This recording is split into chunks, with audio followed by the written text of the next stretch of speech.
Here's a question. Which of the following do you think contributes most to muscle growth? Is it feeling the burn? Unfortunately, no. The burn is due to an accumulation of hydrogen ions within the muscle, creating acidity and leading to the so-called burn, especially when doing a lot of repetitions. But it has nothing to do with building muscle. Okay, so then is it by creating tears in the muscle fibers, which people usually associate with soreness? Not really.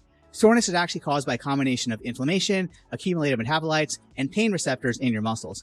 While these factors are involved in muscle repair, they aren't the things that trigger muscle growth.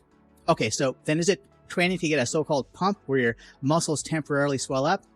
While it is satisfying to leave the gym a bit fuller than when you came in, the metabolic stress associated with the pump plays a very minor role, if any, in growing muscle.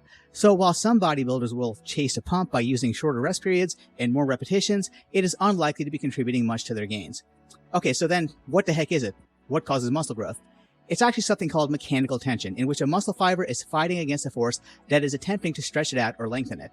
For example, when I'm doing a bicep curl, the weight is doing its best to force my arms straight and stretch out my biceps, while I'm actively fighting to not let that happen. That triggers a release of molecular signals that stimulates muscle growth. So, what does that mean in practical terms? It means you should use a weight heavy enough and do enough reps with it to get somewhere close to failure, the point where you can't move the weight anymore.